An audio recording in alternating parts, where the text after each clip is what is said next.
again. So to all the farmers, we are there to support you. Keep growing, and we're here to stay. A group of women in Ballymore Western Province recently came together to sew over 1,000 face masks in support of the efforts to combat the deadly coronavirus in the province. Working in partnership with the PNG Sustainable Development Program, the homemade face masks will be distributed widely, taking pressure off the limited supplies of hospital-grade personal protective equipment.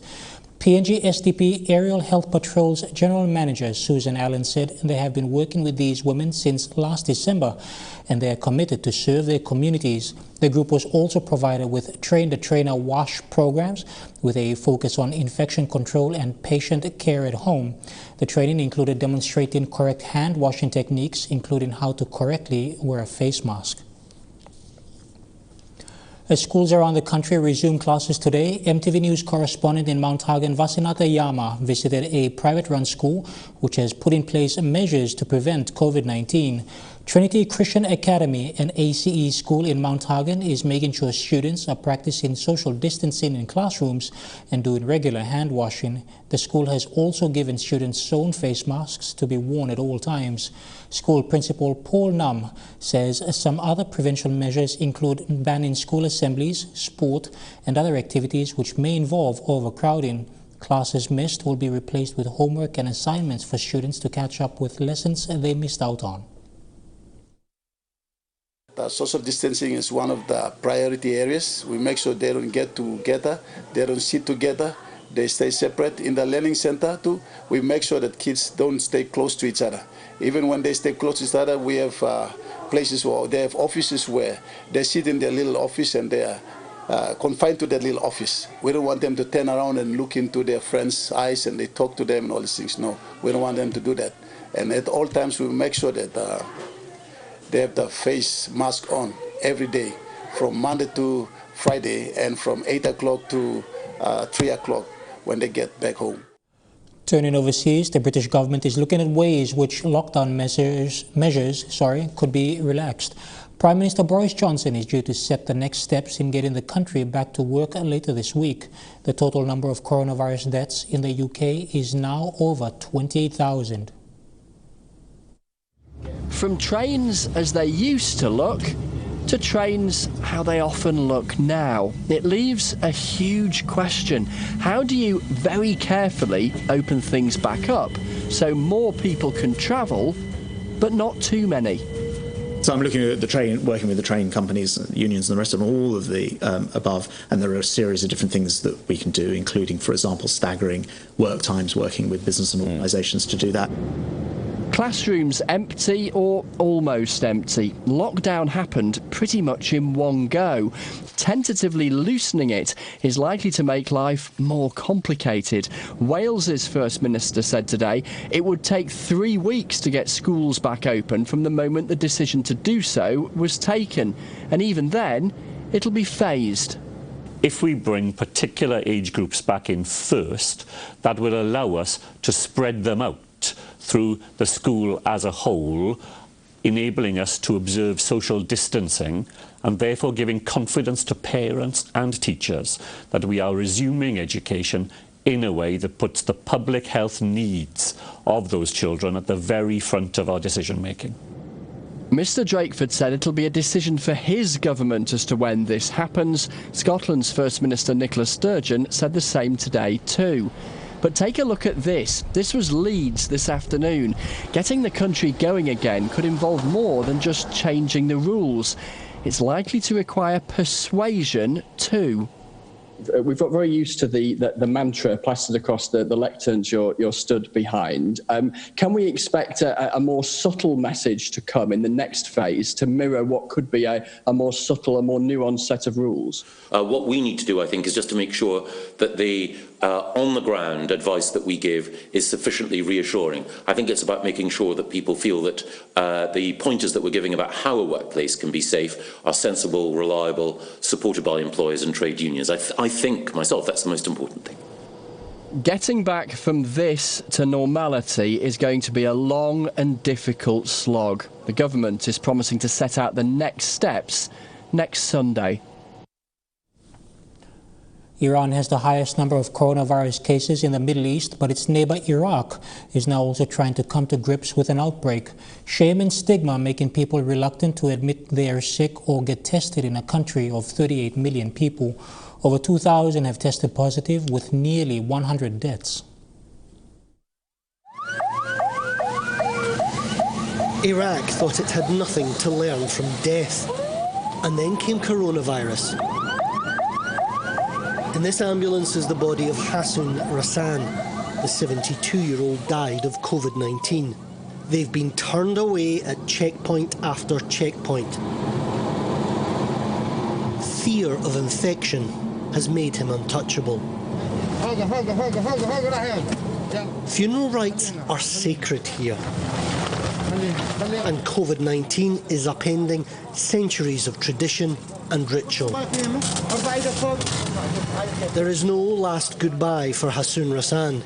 His family are denied the right to wash the old man's body and wrap him in a simple cloth.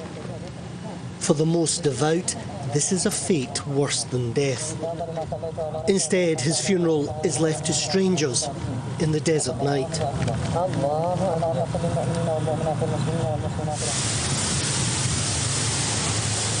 The stigma of illness, quarantine, runs deep here. Baghdad is in partial lockdown. It's Ramadan. The city is quiet but hardly at peace. Few here want to admit having the disease or even get a test.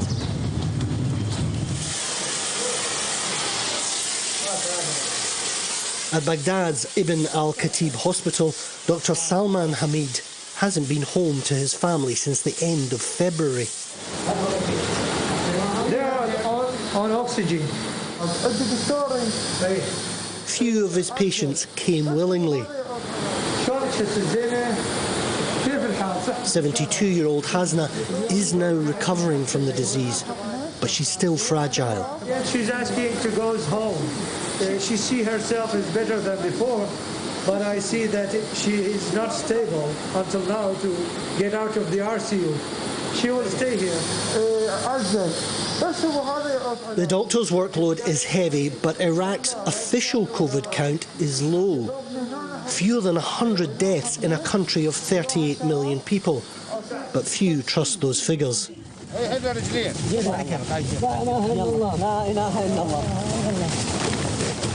Hassoun Rassan is finally laid to rest, buried in a pit 5 meters deep.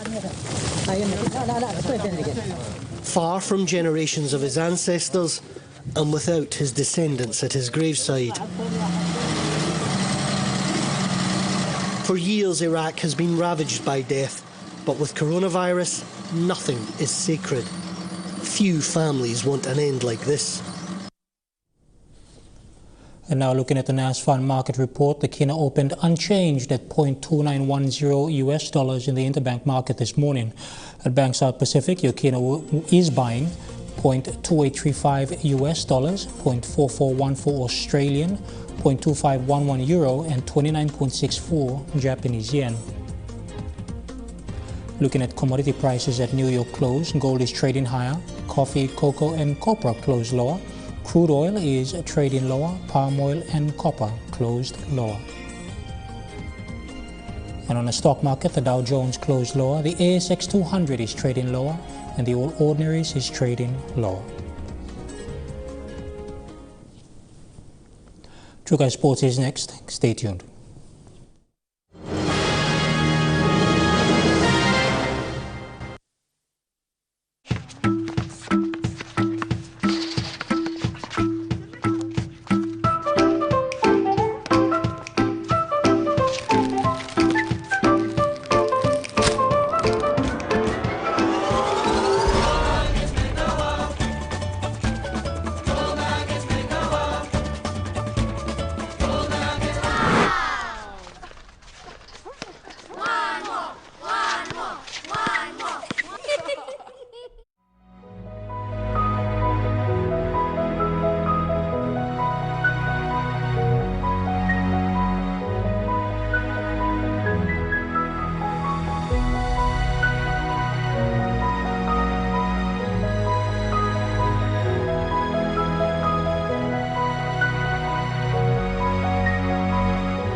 Help stop the spread of germs and protect your loved ones with Protex. Here are some simple hand washing tips.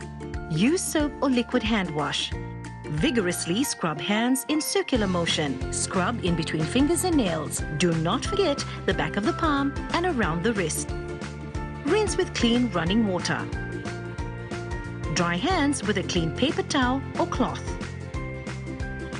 Protex. Clean hands, good health. Take the worry out of your money problems. Money Plus personal loans with no fuss. Fast, quick and easy. School fees, bright price, goods for your home. Fast, quick and easy. Money Plus personal loans with no fuss.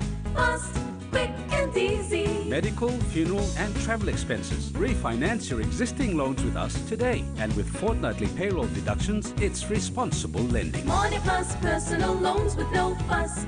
Fast, quick and easy. Generations have come and gone, and farmers have plowed through it all. From the sweat of their brows, the farmer has spread his wings at the possibilities.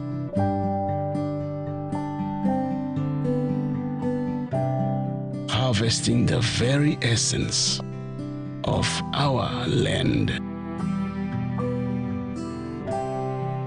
God bless the seeds that his hands have let fall.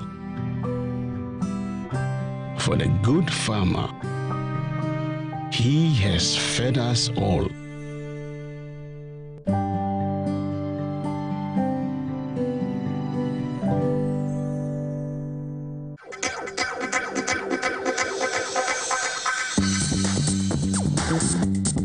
testCastr Sports.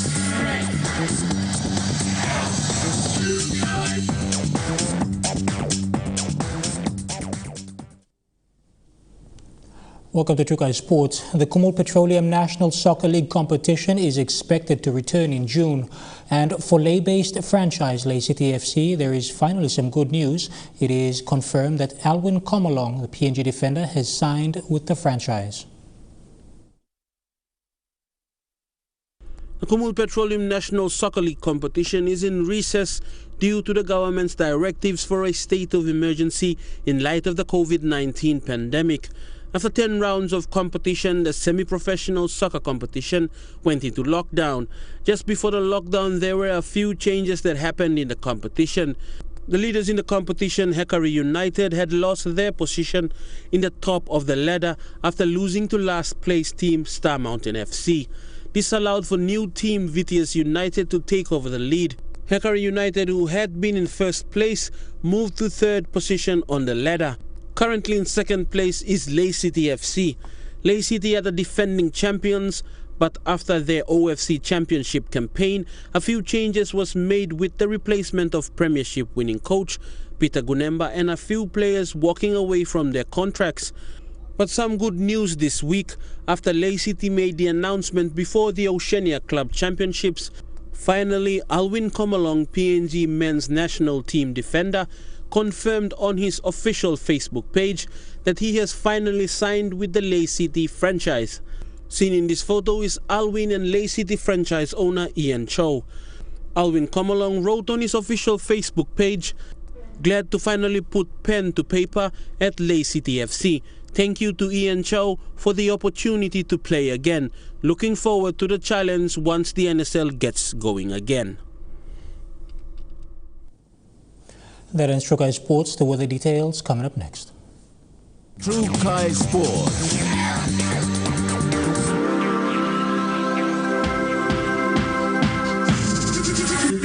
testCastr Sports. Generations have come and gone, and farmers have plowed through it all.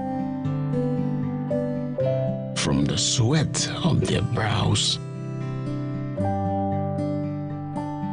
the farmer has spread his wings at the possibilities.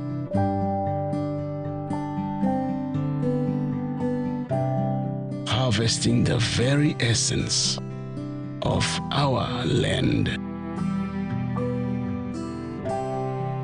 God bless the seeds that His hands have let fall. For the good farmer, He has fed us all.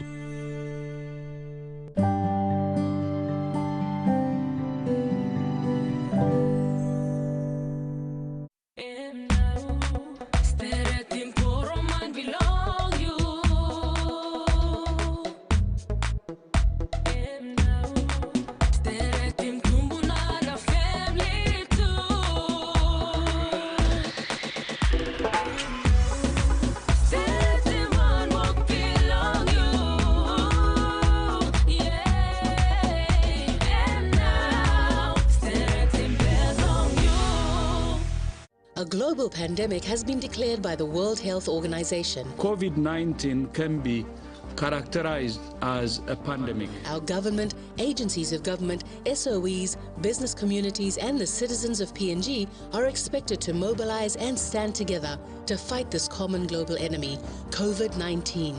We do this in two ways: follow the directions and adhere to messages from the government and authorities. Come forward and assist the authorities. We at Telecom chose both. We joined the government to appeal to every citizen to practice good hygiene and to take extra care. And in case of emergencies, please contact our hotline on 1-800-200. Telecom PNG, always there. Take the worry out of your money problems. Money Plus personal loans with no fuss. Fast, quick and easy. School fees, bright price, goods for your home. Fast, quick and easy. Money Plus personal loans with no fuss. Fast, quick and easy. Medical, funeral and travel expenses. Refinance your existing loans with us today. And with fortnightly payroll deductions, it's responsible lending. Money Plus personal loans with no fuss. Fast, quick and easy.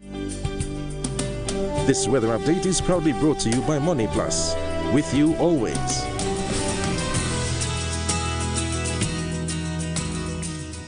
With the forecast for today in the southern region, Port Moresby mostly fine with chances of afternoon showers developing. Daru and Kerema mostly fine. Alotau cloudy with showers or two. And over in Popondetta, the weather will be partly cloudy with showers developing.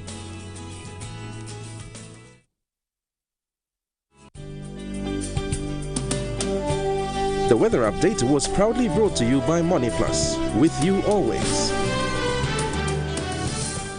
And that's the midday news for today, Monday the 4th of May 2020. Join us at 6 p.m. for our main news bulletin. Pleasant viewing. Bye for now.